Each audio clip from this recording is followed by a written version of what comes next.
Hello everyone, সবাইকে welcome to আমাদের সংসারেতে। আজকে আমার যে ব্লগটা সেটা কিন্তু কক্সবাজার টু টেকনাফ আর কি, মেরিন ড্রাইভ তে আমরা যাব ইনানি ব্রিজ আর কি, পাটুয়ার টেক তে আমরা সেই উদ্দেশ্যে সকালে আমাদের হোটেলে ওখানে পরোটা নাস্তা করে নিয়ে আমরা এরকম রেডি হয়ে গিয়েছি।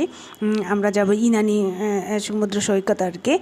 তে আমরা কিন্তু সকালে নাস্তা করে এরকম রেডি হয়ে একদম বের হয়েছি। আমরা সেদিন হোটেলও ছেড়ে দেবো আর কি, যার জন্য আমাদের ব্যাগগুলো সব গুছিয়ে ওনাদের হোটেলে আর কি, মানে ওনাদের একটা রুম আছে আর কি রাখা, যেখানে আপনারা চাইলে মানে ব্যাগ গুছিয়ে, মানে হোটেল ছেড়ে দিয়ে ব্যাগ গুছিয়ে ওখানে রাখতে পারেন নিরাপদে।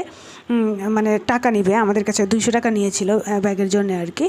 আর আমরা মানে সারাদিন থাকবে আর কি, পরে আমরা যখন সন্ধ্যা মানে চলে আসবো রাত্রে, তখন ব্যাগটা আমরা নিতে পারবো আর কি। তা আমরা ওই রকম রেখে আমরা কিন্তু এরকম চলে এসেছি। আর এটা কিন্তু রেজুয়ার খাল সেতু আর কি। তা আমরা সেখান দিয়ে যাচ্ছি আর কি, কক্সবাজার হিমছড়ি টেকনাফতে। আমার মামনির আবার সেদিন গানের ক্লাস ছিল, তো অনলাইনেও গানের ক্লাস করছে অটোর মধ্যেই। তা আমরা কিন্তু একটা অটো এরকম ভাড়া করে নিয়েছি, যেটা কিন্তু আমাদের একদম মানে আমরা যে পয়েন্টের কথা বলেছি সেগুলোই দেখিয়ে নিয়ে আসবে। তাই আমার ভাগ্নে বললো যে ও ডাব খাবে, তো ওখানে ডাব খাচ্ছিল আর কি। তার মাঝে আমি মামনি অনলাইনে ক্লাস করছিল, তো আমি সেটা কেটে দিয়ে একটু ভিডিও করছিলাম। আমি যার জন্য ভিডিও করতে পারিনি, ও যেহেতু অনলাইনে ক্লাস করছিল। আর এখানে কিন্তু আমাদের অটোটা থামানো হয়েছিল, এখানে ডাব খাচ্ছিল। আর এখানে এত সুন্দর জায়গাটা, অনেকে মানে চাইলে ওখানে মানে শুয়ে শুয়ে রেস্ট নিতে পারে, মানে সমুদ্রের যে ওয়েদারটা সেটা উপভোগ করতে পারে। গাছের মধ্যে ঝাউ গাছ, মানে এত সুন্দর আর কি। এটা মাঝপথে থামানো হয়েছিল। তো এটা কিন্তু মেরিন ড্রাইভ সড়কটা কিন্তু অনেক সুন্দর হচ্ছে আর কি। তা আমরা কিন্তু অলরেডি চলে এসেছি পাটুয়া টেক, ইনানি সমুদ্র সৈকত, যেখানে প্রচুর পরিমাণ প্রবল পাথর রয়েছে আর কি। অনেক কিছু রয়েছে আর কি, প্রবল পাথর, যেটার জন্য কিছুটা সেন্ট মার্টিনের মতো যে ভিউটা সেটা আসে, মানে এটা আর কি। তা আমরা মানে বের হয়েছি একটু লেটেই আর কি, কারণ আমাদের ওয়াশরুম একটা ছিল, সবাই মানে আমরা 5 জনের একটা ওয়াশরুম ছিল। তো যার জন্যই সবাই রেডি হতে তো অনেকটা সময় হয়ে গেছে। তা আপনারা যখনই আসবেন আর কি, চেষ্টা করবেন যাতে মানে সকালের দিকে রোদ ওঠার আগে আর কি। অ্যাকচুয়ালি রোদের মধ্যে মানে ঘোরাটা খুব কঠিন হয়ে যায় আর কি।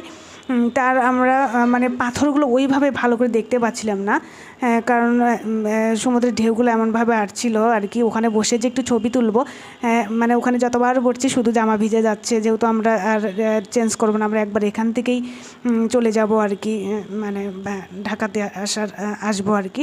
যার জন্য তো আমরা ওখানে কিন্তু পাটুয়াটে ওখানে কিন্তু অতটা ঘোরাঘুরি করা হয়নি। এদিকে ফোনেও চার্জ নেই, এমন একটা সমস্যায় পড়ে গিয়েছিলাম। তো এখানে পাটুয়া টিকিটটা কিন্তু অনেক সুন্দর আর কি, সমুদ্র সৈকতটা অনেকটাই সেন্ট মার্টিনের মতো ভিউ। তা আমরা কিন্তু এসে ওখানেই কিন্তু আমরা হোটেলে বসে কিন্তু দুপুরের যে লাঞ্চটা করে নিয়েছিলাম, যেটা কিন্তু ওরা 20 মিনিট সময় নিয়েছিল, তা আধা ঘন্টার উপরেই লেগেছিল ওদের খাবার রেডি করে দিতে। তা আমার সেটা কিন্তু আর ভিডিও করা হয়নি। তা আমরা খাবার খাওয়া শেষে, লাঞ্চ করা শেষে কিন্তু আমরা আবার চলে আসছি, কারণ আমরা এখন যাব লাল কাঁকড়ার ব্রিজে আর কি, লাল কাঁকড়ার ব্রিজ ওখানে দেখার জন্য। আর এটা কিন্তু মানে ওখানে ইনানি বিচে ওখানেই কিন্তু এই হোটেলটা এত সুন্দর আর কি, অনেক বড় আর কি, বাইরে থেকেই দেখা যায়। কিন্তু রেজু খাল সেতু দিয়ে এরকম যাচ্ছিলাম আর কি, লাল কাঁকড়ার বিচে ওখানে আর কি। তা আমরা কিন্তু অলরেডি চলে এসেছি। আর এখানকার সৌন্দর্যটা সত্যি অসাধারণ আর কি, মানে হিমছড়ি ব্লকে আর কি। এখানে কিন্তু হচ্ছে প্যারাসাইলিংও করা যায়। এটা হিমছড়ি ব্লক আর কি, ফানফেস্ট বিচ আর কি। তো এটা অনেক সুন্দর। আর সবচেয়ে বিচের অপোজিটে, মানে আমরা যখন মেরিন ড্রাইভ রাস্তা দিয়ে যাচ্ছিলাম আর কি, ওখান থেকে অপোজিটে কিন্তু পাহাড় আর এর পাশে সমুদ্র, মানে মিলিয়ে মানে জার্নিটা যে ওটা মনেই হচ্ছিল না আর কি। মানে চারপাশে সৌন্দর্য এতটাই মনোমুগ্ধকর যে সত্যি দেখার মতো আর কি। আর আমরা যখন এই ব্রিজটার উপর দিয়ে যাচ্ছিলাম আর কি, এতটাই বাতাস ছিল আর কি, মনে হচ্ছিল যে মানে হাঁটাই যাচ্ছিল না আর কি, বাতাস উড়িয়ে নিয়ে যাচ্ছে আর কি, এত বাতাস আর কি। তে আমি মামনির যেহেতু ছোট্ট একটা ওড়না ছিল আর কি, আমি সেটা রেখে দিচ্ছিলাম আর কি, কারণ উড়ে গেলে আর পাওয়া যাবে না ওখানে আর কি, প্রচুর একটা বাতাস ছিল আর কি। আর অপোজিটে পাহাড়টা এত সুন্দর ছিল আর কি। তা আমরা মানে এখানে পাশের অপোজিটে পাহাড়, আর এখান দিয়ে এই বীজটার উপর দিয়ে হেঁটে যাচ্ছিলাম।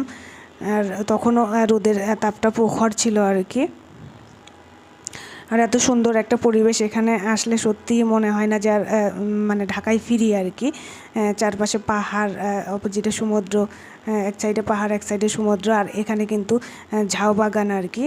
ঝাউ বাগানগুলো কিন্তু অসম্ভব সুন্দর। আর আমার সবচেয়ে কিন্তু ভালো লেগেছে লাল কাঁকড়ার বীচের এখানটায়। যদিও আমাদের ওইভাবে লাল কাঁকড়া দেখা হয়নি, কাঁকড়া যদিও একটা পাওয়া গিয়েছিল, কিন্তু সেটা লাল লাল মনে হয়নি, আমার কাছে সাদাই মনে হয়েছিল আর কি।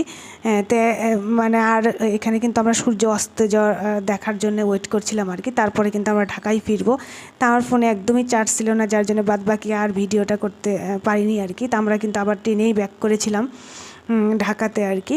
আর মামনি কিন্তু এইভাবে এখানে নাম লিখছে। আর এই জায়গাটা আমার কাছে সবচেয়ে বেশি ভালো লেগেছে আর কি, অনেক সুন্দর আর কি। তো এখানে কিন্তু এরকম একটা কচ্ছপ দেখছিলাম, কচ্ছপটা কিন্তু অনেক বড় দেখা যাচ্ছিলো, কিন্তু মৃত ছিল কচ্ছপটা, মারা গিয়েছে আর কি। ওকে, সবাই ভালো থাকবেন, বাই বাই।